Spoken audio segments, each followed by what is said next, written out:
Good evening, everyone. I would like to bring the January 16, 2019 meeting of the Interboro Board of School Directors to order. Ms. Colwell, can we have a roll call, please?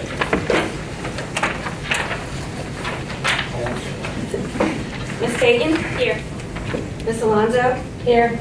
Mr. Goldsboro is absent. Ms. Vergio? Here. Ms. Joseph? Here. Mr. Harris? Here. Mr. Evans? Here. Mr. Chavone? Here. Mr. Phelps? Here. Mr. Evans, could we have the invocation of the flag? Heavenly Father, please hear our prayer. Bless all schools, colleges, and especially the Interboro School District. Grant to this board and their deliberations this evening the spirit of wisdom, truth, and knowledge. What is undertaken always be done in charity and in peace, and what we do might be for the benefit of others.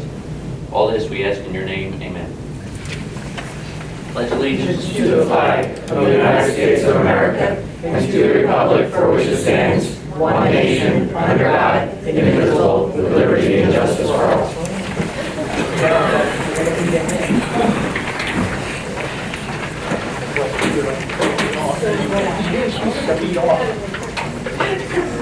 We're going to number 2, reports from Ms. Shamrock and Mr. Keenan. At the Kindergarten Academy, in December, the Kindergarten Academy held our annual Polar Express Day, where students were invited to wear their favorite pajamas to school. This is a wonderful tradition here at the Kindergarten Academy and an experience that children talk about for years.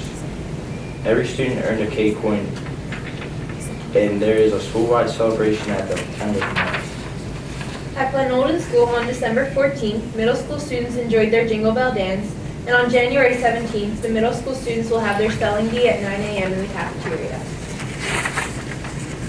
During the month of December, second grade classes brought in donations for a community service project called Helping Hands. Students were reminded that the holidays are about giving, not just receiving gifts. On December 21st, the students worked together to prepare 85 blessing bags for the homeless needing some holiday cheer.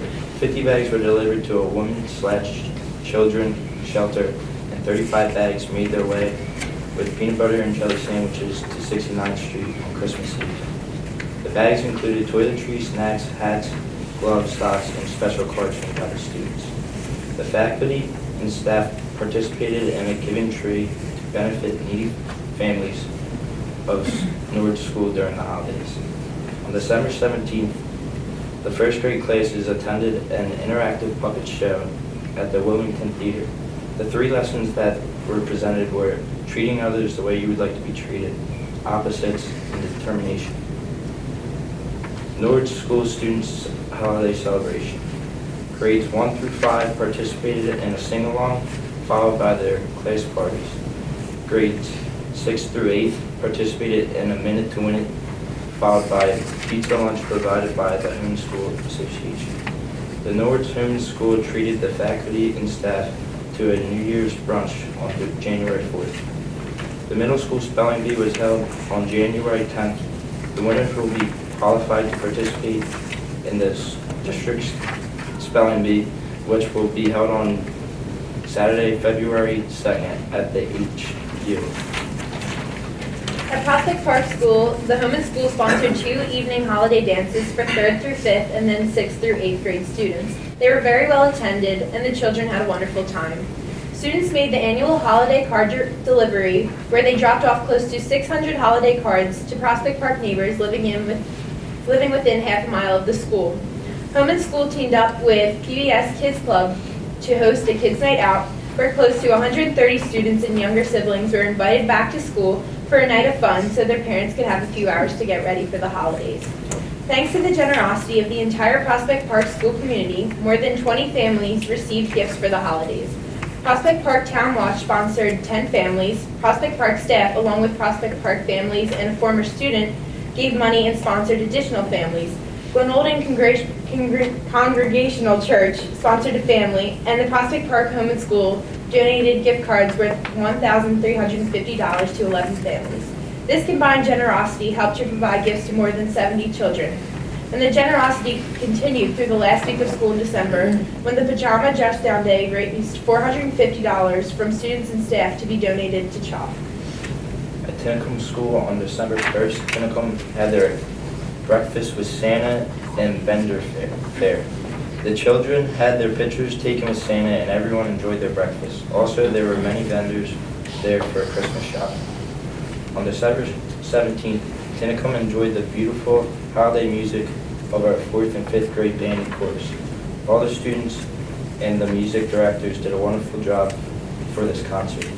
On December 20th, our students enjoyed a wonderful pancake breakfast provided by our home school. Mr. and Mrs. Claus also made an appearance at the breakfast to get our students in the holiday spirit. A good time was had by all. At the high school, the music department had a very busy month of December. The band and choir performed their winter concert on December 6th. The students performed many holiday tunes to get the audience in spirits. Band members performed at all 4 community tree lightings. Select choir members performed at the Philadelphia Airport on December 13th. And last week, the music department held its first coffee house of the year with over 24 performers and a packed audience. Thank you to all the community members who attended these performances. And on December 21st, Student Council hosted a delicious breakfast for all students and staff at the high school for Christmas. And this concludes our report. Thank you. Moving on to number 3. Ms. Riley, recognition. Thank you, Mr. Phelps. January is School Directors Recognition Month, which honors members of local boards for their commitment to providing quality public education for PA school children. School directors generously contribute their time and talents to the advancement and success of public education. This is a year-round commitment that often does go unrecognized. On behalf of the administration, staff, and students, I would like to thank our board members for their dedication to the students and staff of the Interboro School District. Each and every board member volunteers their time. It is a true commitment, and at times they are putting in long hours to make decisions that are in the best interest of the district and taxpayers. At this time, I would like to direct everyone's attention to the screen as our students share their thanks with the board through this short video.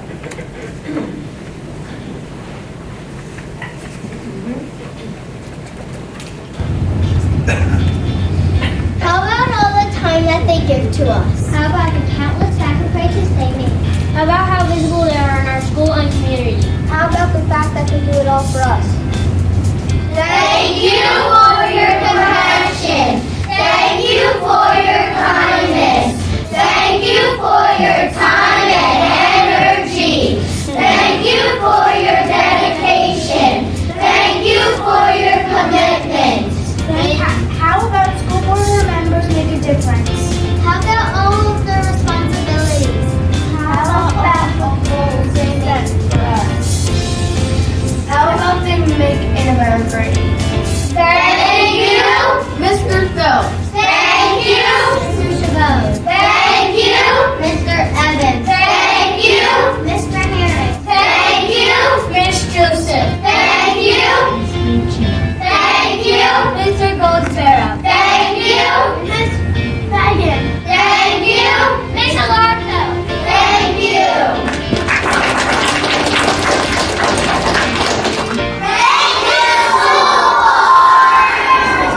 Thank you, school board, for supporting athletics. Thank you, school board, for your support. Thank you, school board, for supporting our theater program. Thank you, school board, for your support. Thank you, school members, for supporting the students at Positive Park School. We appreciate all the time that you have volunteered to help our district be so great. Thank you for making Interboro a great place to learn. Thank you for making Interboro a great place for us to live. Thank you for your service to our community. Thank you for providing us with technology. Thank you for awesome lunches. Thank you for volunteering all of your time to the district. The students of Interboro appreciate it. Thank you for technology. Thank you for hiring great teachers. Thank you for supporting our school and students. Thank you for volunteering for such an important job. Thank you for being on school.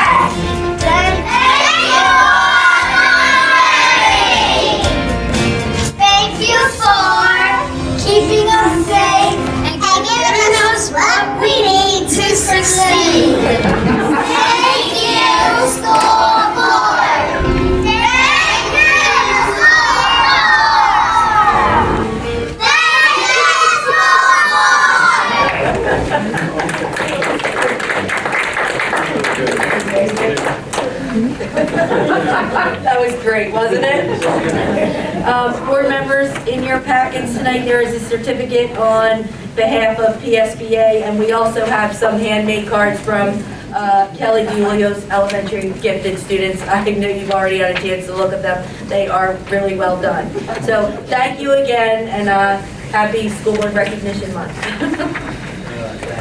I think Prospect Park won't put, thank you for making this district so great. I love that.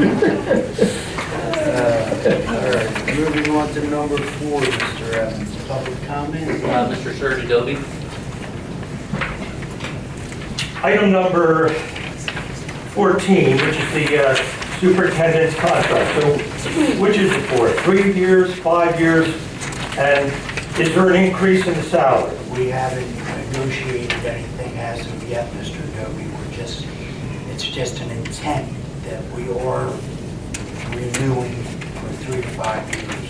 We're still working out the, Okay, so if it's an intent, then well, it's in the language. We have to give her notice by a certain date that we either intend to renew a contract with her or we are going out to look at other candidates and what is that date?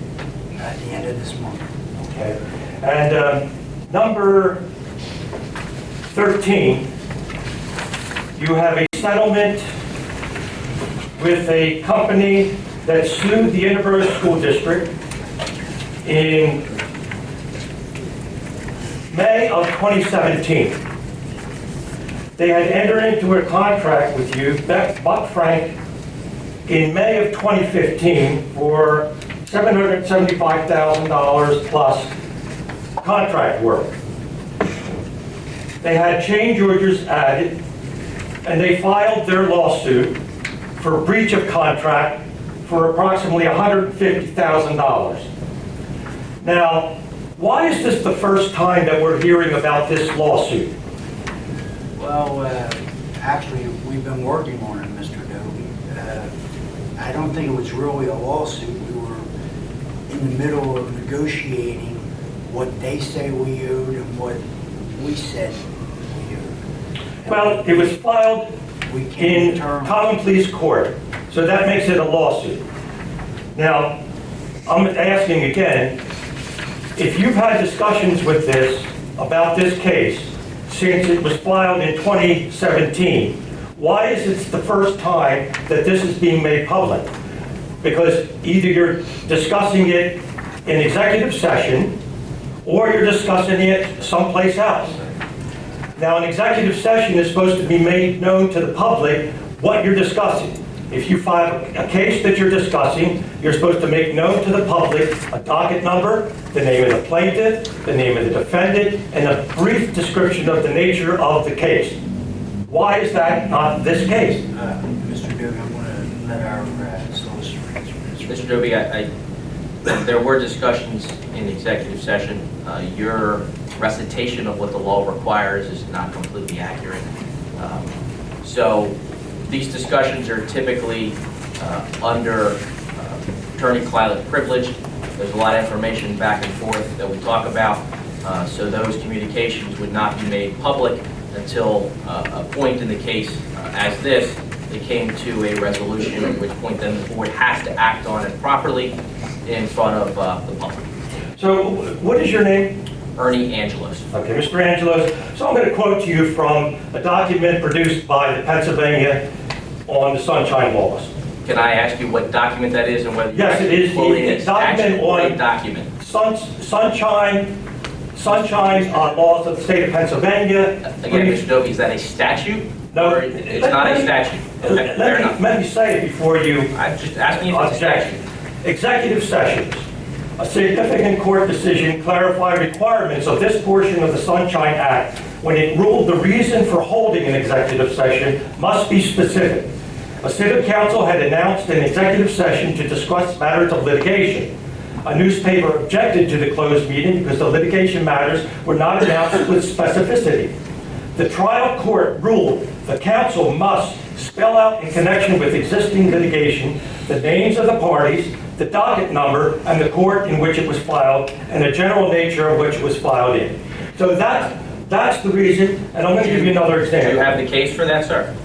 Well, Is it's the in, case cited? I'll have to give you the,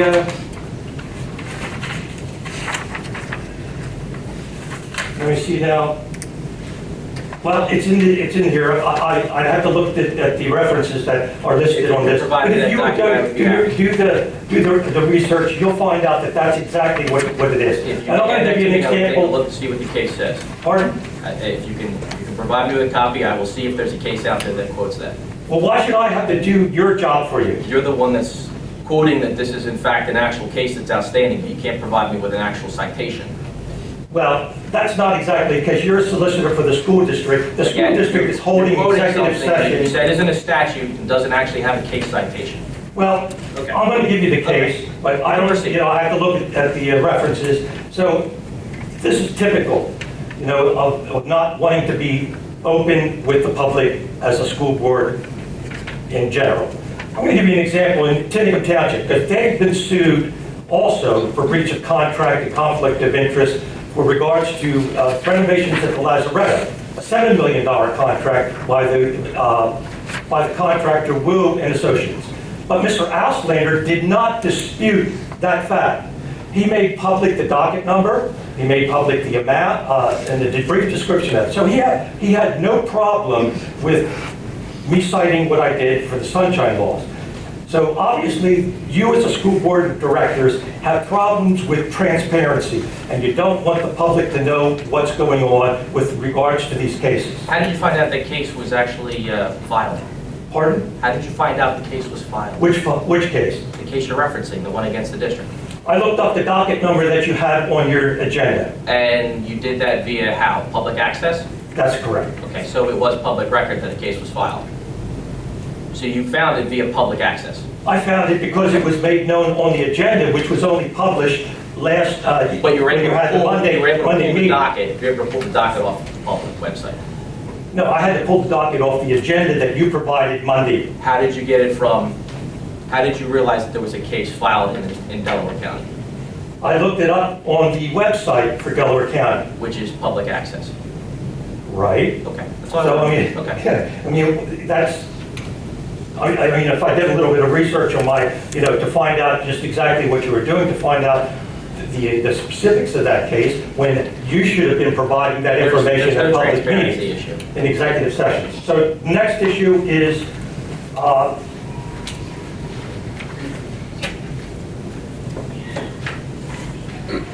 the index. 3.1, you're going to increase, you're going to pass tonight the 3.1 index, the max, that if you decided to increase the taxes, which you are going to do this year. So I have a problem with again, this in regards to the airport agreement.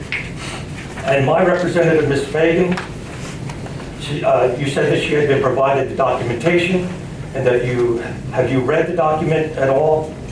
We're still reviewing the document. Okay. And they also said that you had been provided all correspondence from the solicitor.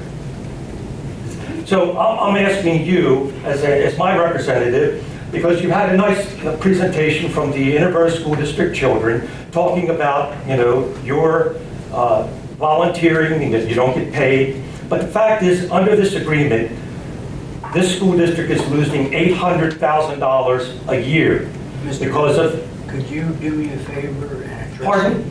I said, could you do me a favor and address our solicitor with this question? Well, I'm asking my representative first I'm asking you to address the solicitor so that he can answer any questions that you have about this airport agreement. Well, my representative, Ms. Fagan, is my representative, so I'm asking her to Ms. introduce Fagan's under... not responsible to answer you at this time. I didn't ask her to answer any question. I asked her to introduce a motion to have this issue, to raise the issue I'm according to asking you, the... if you have any questions about this airport agreement, by all means, please ask our solicitor, who is sitting here prepared to answer any questions you have about it. Okay. As I said before I was interrupted, I'm asking you, my representative, and so I'm going to direct my question to Mr. Angelo, that under this fixed guaranteed payment of $1,864,000 a year, which is divided equally between the township, the county, and the school district. And in this, it says that the taxing authorities covenant that in any event a dispute among them arises concerning the allocation of the fixed payment, it shall not involve the city in any way. So that's my issue. I believe that the fixed payment should be according to the tax rate and not equally distributed. Again, we are losing money for the Interboro School District children education at the rate of $2,000 a day, amounting to more than $800,000 a year. And since the 2015 first payment on September the 1st, it's more than $3 million that the school district has lost, money going to the township and to the county. At the last meeting, I mentioned that I've gone to the county council and I've gone to Tinicum Township. I was there at the last month's budget meeting, and I raised the issue to the township. And at the county, I talked to the county representative, and Brian Zidek entertained the indication that he was willing, if there was a mechanism, to look at this fixed payment from the county side. Mr. Evans indicated at the meeting that he was prepared or going to contact Mr. Zidek at some point in time, and if he would, during the course of this... Mr. Dovey, we did reach out, he has not gotten back to us as of yet. Okay, so he hasn't gotten back to you. So again, I think that money should be redistributed according to the tax rate of 2013. And from what I understand from John McLean, the chairman of the Delaware County Council, that you were in negotiations for this agreement. Is that correct? That's correct. And was there any other attorney? Who are the negotiators for the Interboro School District? Sam Ostlander was there. Oh, the negotiators, myself was here for the school district, my firm, myself, Sam Ostlander for the township, and Mike Madron for the county. And was Francis Pileggi in any of these negotiations? He was. He was, okay, so that he was he representing the Interboro School District? No. Who was he representing? I don't recall at this point. I don't remember. Okay. It's not the Interboro School District. But he was the solicitor of the school district at the time, wasn't he? I don't believe he was. I believe at the time my firm had taken over solicitorship. It was some time ago, so I don't remember exactly when we were appointed, but But he was still a solicitor. we were solicitor at the time. Well, that's one of the problems. I don't know why you agreed to make this fixed payment and the amount that Very, very simply, the 1.8 million is not tied to any specific real estate tax assessment. It was a number that was reached by the parties that the city was willing to provide. At the time, this was actually at the beginning of the negotiation, that number was pretty much set at the outset.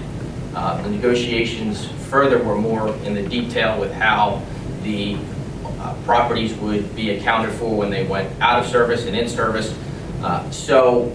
With the city advising that that's what they were going to give us, it was up to the township, the county, and the school district to figure out how that was going to be divided. There was some negotiation amongst taxing authorities.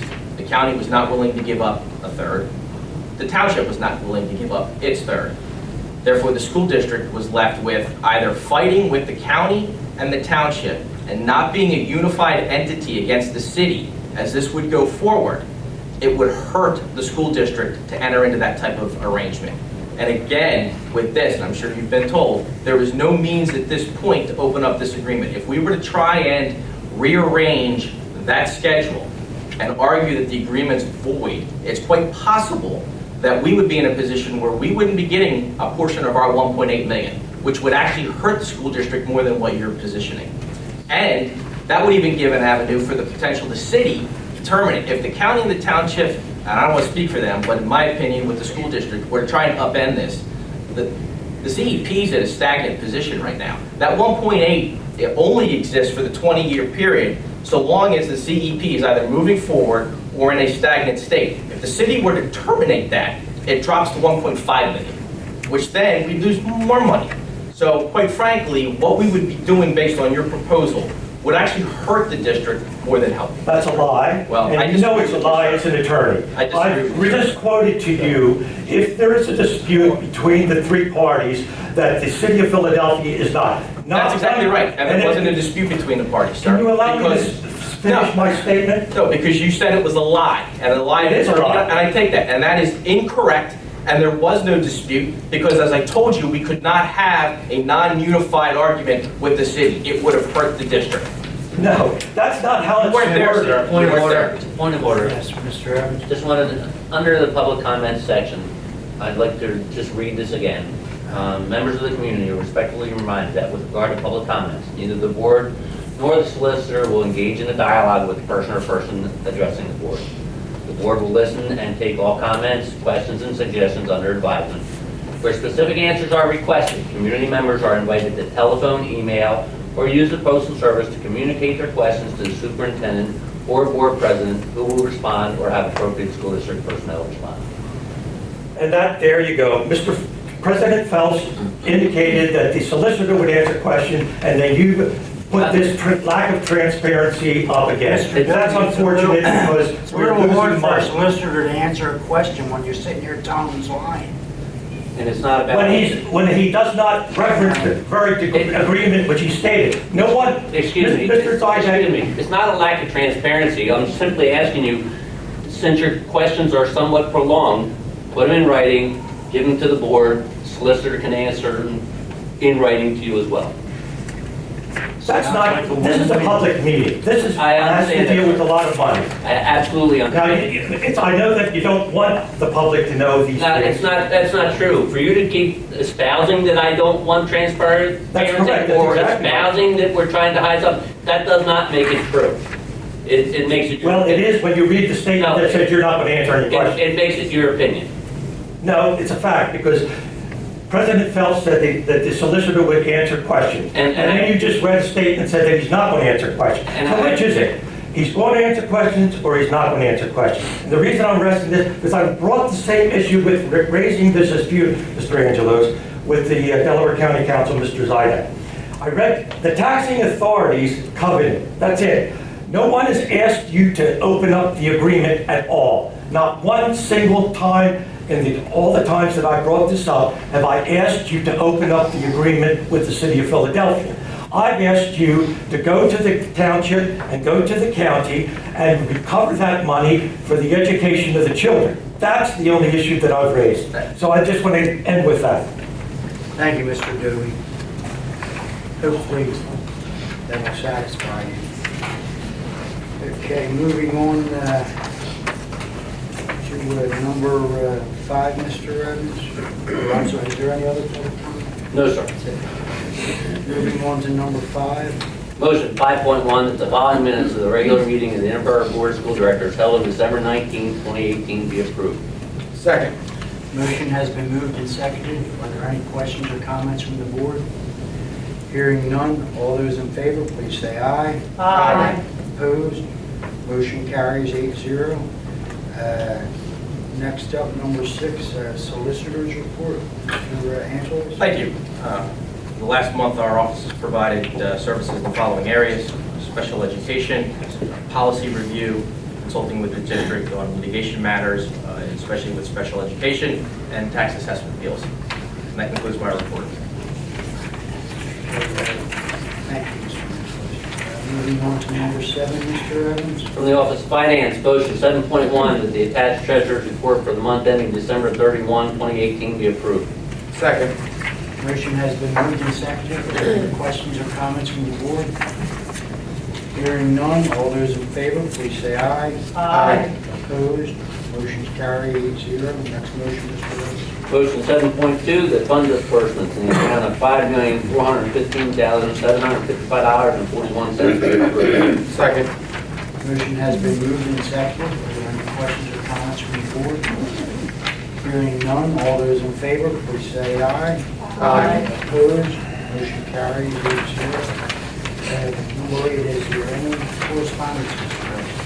Other than the nice thank you notes from all the children and students of the community, no other correspondence. 3. Moving on to number 9, our committee reports. First up, 9.1, Mr. Chavon, Finance. Thank you, Mr. Phelps. Finance Committee met on Monday, January 7th, 7 p.m. in the boardroom of the admin building. First, we looked at the 2019-2020 budget. First, we looked at the Act 1 index for the Interboro School District and discussed the index resolution, which is on the agenda for tonight. The Board of Administration felt that there was no need to go above the Act 1 index of 3.1%. That being said, if the resolution passes tonight, it means that the tax increase levied by this board cannot exceed 3.1%. We also looked at the preliminary budget. Currently with a 0% tax increase, we have a total revenue of $66,166,928, and we see expenditures at $69,555,130. This would leave us with a budget deficit at $3,388,202 with a 0% tax increase. At a 3.1% tax increase, we would still have a $2,133,011 deficit. We are losing $935,112 in revenue due to reductions in property assessments and reductions in grants that have yet to be approved. We are also seeing preliminary increases to line item budgets totaling $2,453,090. Increased expenditures in salary, benefits, and our PSERS contribution are major drivers of the deficit. Many of our employees are receiving raises this year, and that has increased our budget significantly. Our PSERS contribution has increased as well. With all the increases in salary, benefits, and PSERS contribution, the line item for salary and benefits alone increased $1,795,064. We also saw our special education costs increase $444,335.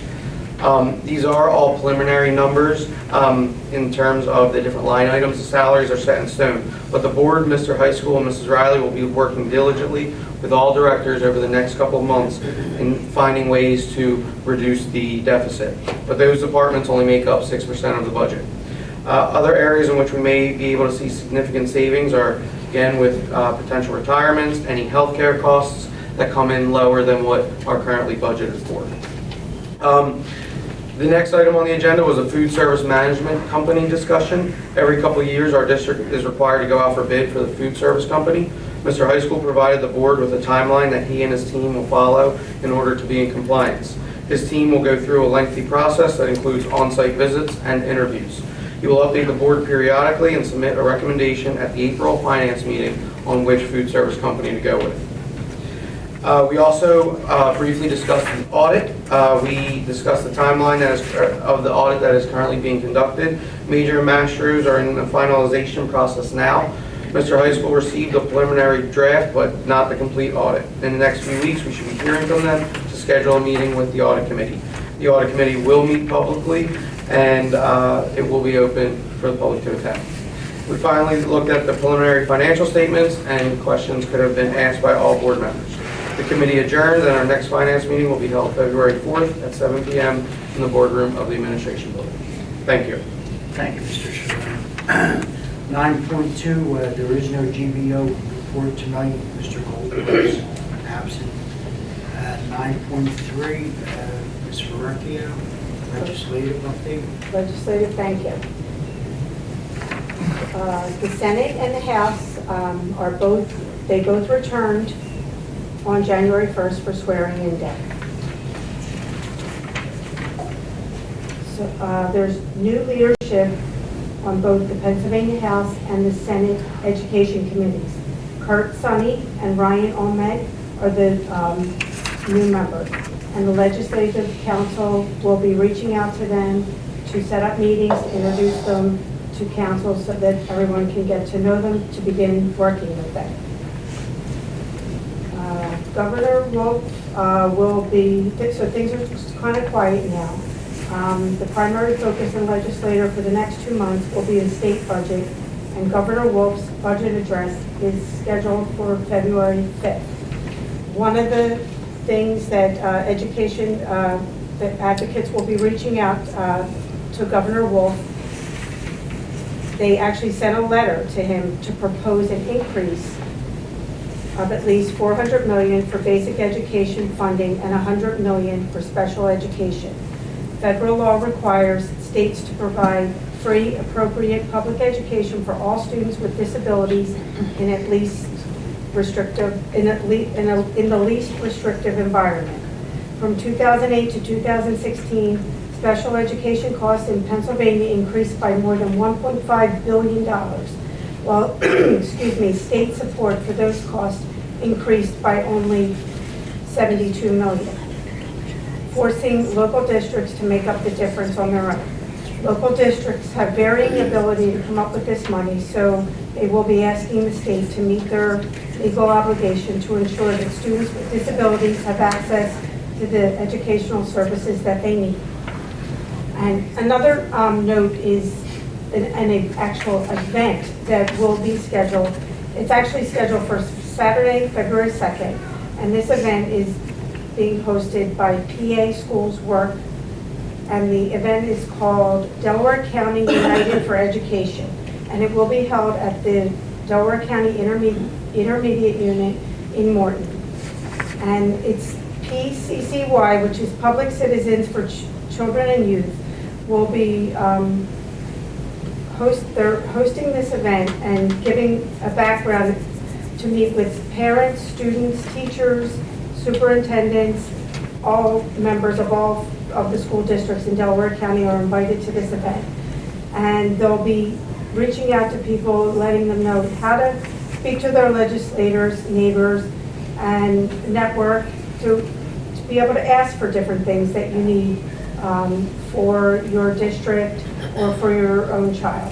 So more information is coming on that, and as soon as we get that, hopefully soon, since the event's February 2nd, we'll get that information and we can get it up on our website, and if they have flyers, we can pass it out to the district. Thank you. Thank you, Ms. Ferrecchio. Okay, 9.4 Delaware County Community College. Actually, Mr. Goldsboro is there right now attending. So I'm sure next month we'll have it. Moving on to 9.5 Delaware County Intermediate Unit, Mr. Harris. Move it up in the world, not last anymore. I think I was going to have a line. All right, good evening, everyone. Thanks for coming out. The Delaware County Intermediate Unit meeting of the Board of Directors met on January 2nd, 2019. Approved contract to provide opportunities to keep students safe and healthy. Approved for professional development opportunities. Approval for opportunities to enhance students' learning and experiences. We also did a contract with Immaculata University to provide dual enrollment for the DCTS medical careers and exercise therapy and sports service science programs. The next DCIU board meeting of directors meetings, I said that twice, will be held on Wednesday, February 6, 2019. Thank you. Thank you, Mr. Harris. Saving the best for last, 9.6. That was my line. That's me. Community outreach, Ms. Alonzo. On January 21st, we will be hosting the third annual March on Hunger. Donations are currently being collected by the Interboro School District at all school building locations from Thursday, January 17th, and at the high school on Monday, January 21st, prior to the girls' basketball games beginning at 10 a.m. For any spectator who donates 3 canned goods the day of the game will receive a Borough Pride t-shirt, compliments of the U.S. Army while supplies last. However, we've also coordinated with them that a portion of the food collected at the March for Hunger will be directly used to support local Interboro families affected by the shutdown. Thank you, Ms. Alonzo. Just so everyone's aware, Mr. Chabon was nominated and elected as finance chair, and for the GBO is Mr. Goldsboro for the upcoming. Also, our students are free to leave if these would like. Okay. And we are moving on to number 10, Mr. From the Office of Personnel, motions of the following personnel actions be approved, starting with motion 10.1 on page 2, going to 10.9 on page 4. Second. Motions have been moved and seconded. Are there any questions or comments from the board? Hearing none, All those in favor, please say aye. Aye. Opposed? Motion carries 8-0. And next motion, Mr. Evans, 11. Motion from the Office of Special Education Pupil Services, motion 11.1 to 11.3, that the following items be approved. Second. Motions have been moved and seconded. Are there any questions or comments from the board? Hearing none, all those in favor, please say aye. Aye. Opposed? Motion's carried 8-0. Next motion, Mr. Evans. From the Office of Finance, motion that the following items be approved, motion 12.1 and 12.2. Second. Motions have been moved and seconded. Are there any questions or comments from the board? Hearing none, all those in favor, please say aye. Aye. Opposed? Motion's carried 8-0. And next motion, Mr. Evans. Motion 13, that the Board of School Directors approve the settlement agreement for Delaware County docket number 2017-4815 in the amount of $80,000 as presented. Second. Motion has been moved and seconded. Are there any questions or comments from the board? Hearing none, all those in favor, please say aye. Aye. Opposed? Motion carries 8-0. Next motion, Mr. Evans. Motion 14 is a roll call motion. Motion to provide notice to Superintendent Bernadette Riley that the board intends to renew her contract for a further term of 3 to 5 years. Second. Motion has been moved and seconded. Are there any questions or comments from the board? Hearing none, Ms. Caldwell, could we have a roll call, Ms. please? Ms. Fagan? Yes. Ms. Alonso? Yes. Ms. Verricchio? Yes. Ms. Joseph? Yes. Mr. Harris? Yes. Mr. Evans? Yes. Mr. Chabon? Yes. Mr. Fox? Yes. Motion carries 8-0. Next motion, Mr. Evans. Motion 15, that the Board of School Directors approve the revision of the following policy in the category of operations, 800 operations, 815 acceptable use of internet, electronic mail, and network resources. Second. Motion has been moved and seconded. Are there any questions or comments from the board? Hearing none, all those in favor, please say aye. Aye. Opposed? Motion carries 8-0. Next motion, Mr. Evans. Motion 16, that the Board of School Directors approve the first reading of the following policy in the category of operations, 815.1 social media. Second. Motion has been moved and seconded. Are there any questions or comments from the board? Hearing none, all those in favor, please say aye. Aye. Opposed? Motion carries 8-0. Moving on, do we have any old business? Hearing none, any new business? All right, we will now take comments from our superintendent and our board members. Ms. Riley, you will go first. Thank you very much. As Ms. Alonso mentioned on Monday, January 21st, Interboro and Ridley have combined efforts for the March on Hunger. The girls' basketball games will start at 10 o'clock against Ridley. Spectators can bring cans or any type of perishable food, and that will get them a very nice complimentary t-shirt from the Army. We want to thank everyone in advance for participating. If you are an Interboro family that is being affected by the government shutdown, we would ask that you would contact your school guidance counselor and administrator or the social workers. We're here to support you. Some of the food that is being collected is going to be available to families, and the district will be coordinating that with the Norwood VFW. So please, families, if you are in need, do not hesitate to reach out to us. On Monday, January 14th, the Commonwealth of Pennsylvania activated the Safe to Say Something Anonymous tip line, which is a key component of the Pennsylvania Act 44 of 2018. The tip line is operated and monitored 24/7 by the Office of the Attorney General's Office. Tips that are found to contain information that may indicate a life safety issue are forwarded to the Delaware County 911 Emergency Services. Students, parents, and community members will be able to submit tips through the app, website, or calling the tip line. For more information, please visit our website. We did send a letter out to parents this week along with a brochure to provide further information on the program. Training will be taking place over the next few weeks to all of our students in grades 6 through 12. Thank you. Thank you, Ms. Rollins. Do we have any comments from any board members? Yes, Mr. Just a quick comment. First, I just want to thank Mrs. Riley and the students for putting together that presentation for School Board Appreciation Month.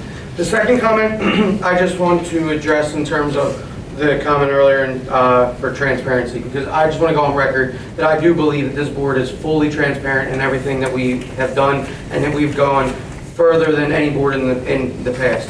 Our financial documents are presented ahead of time. Agendas are provided to the public at the work session meeting. All board members are asking questions at all times. No board member is silent at any of these meetings. We all participate. Nothing is done in the back door. The solicitor, we brought solicitors here to respond to public questions, even though we say that they will not respond. We go above and beyond to have the solicitor come. Everything besides litigation and negotiations, we address publicly. So I just need to go on record to defend this board, because I truly believe the 9 of us are the most transparent that I've seen in the last 3 years, and I don't know, the directors and the public could comment as well. So I just need to go on record to defend this board.